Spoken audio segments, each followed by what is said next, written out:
Well, clearly last weekend was very upsetting and concerning for everybody. How is Tyron Williams, if you don't mind me asking? I think we're not. I don't really want to touch on the subject, Liam, if it's okay with everyone. I think in due course the club and Ty's family will make announcements over everything. All I can tell you is that he's well.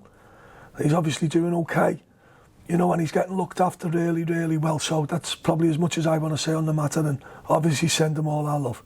Now, looking ahead to tomorrow then, you beat them 5-0 in the reverse fixture.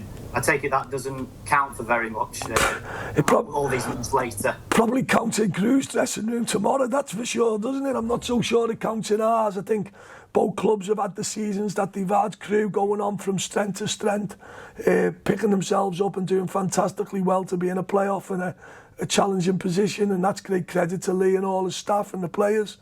For us, it's just been one hiccup and one bump in the road after the next, and we move on. It's a good game for us tomorrow. It's a game we're very much looking forward to. It'll be another big crowd at our stadium where our supporters have been absolutely fantastic this season, from the players and the staff. We can only thank them for how they support us home and away, and as they know, we'll keep working our best to try and get just a positive result tomorrow that might see the place brighten up in all aspects of the football club. What sort of challenge are you expecting them to pose then tomorrow? They're very well coached. Lee's done a very good job. They were, obviously playoff finalists last year at Wembley. They've been up there now. Probably after the first 10 games, 12 games, they picked themselves up and started picking up really strong results. Like probably 99% of the teams maybe in the league, they've had one or two blips, which we all have. It's just the nature of this division and the league. And they'll come here tomorrow very vibrant. I'm sure they'll have good support. And as I say, they've had their injury problems latterly, but they had a fantastic result last week against Barrow. Good point down at Gillingham.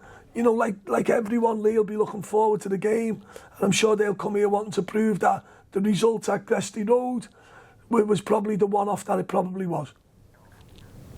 When you're on the back of a result like that, does it play on people's minds? Do you go into the reverse fixture thinking, let's get revenge? I'm sure, I know Lee was hurt by the result. Of course he was hurt. No one wants to get beat at home and heavily at home, and the players were. But it's like everyone, you start a race and you finish a race.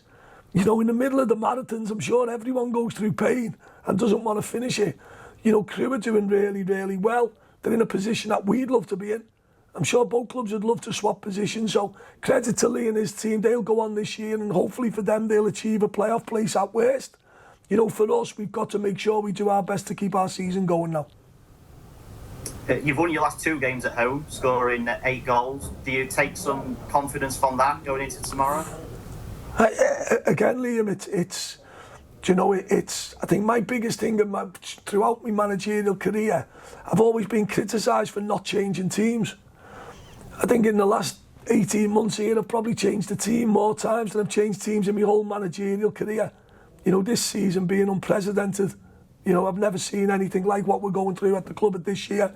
But that's part of everyone's miserable story when we're all being managers feeling sorry for ourselves. And then you look at the other side of it. It's a good job I get such good support from Phil and Ash because of how much of a strong depth of squad we've got.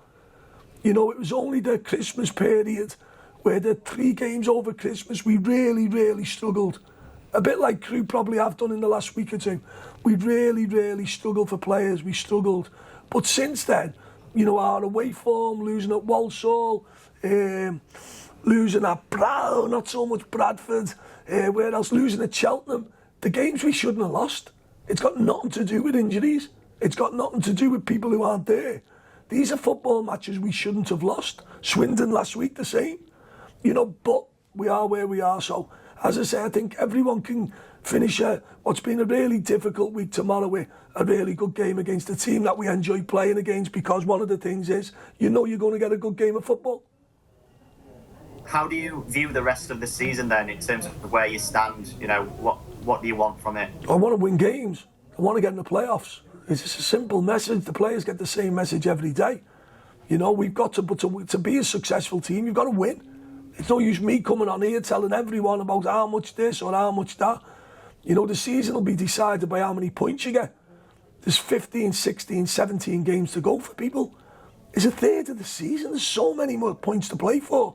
But we need to put a run together quickly if we're going to be successful. And ideally, that'll start tomorrow against Crewe. And you registered Kane Drummond. He was in the squad at Swindon. Yeah.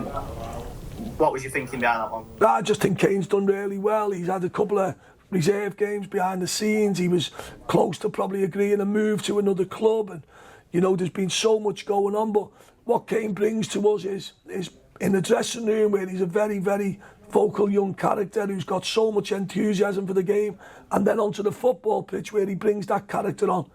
He's a box of frogs. He's full of energy and life, and he's got a goal in him. You know, and it's something that I'm sure our supporters will see over the next few weeks. So we've got one space left in the squad now. You know, we're just going to keep that open, depending on as and where we might need it. Or, you know, we've got a couple of lads who could step in. Timmy Akinola's obviously gone out on loan to Solihull, which we really wish Timmy well, playing football, which is good for him. You know, so hopefully Kane now can sort of cement his future at Chesterfield Football Club by getting on the pitch and impressing all our supporters with what he can bring to the table.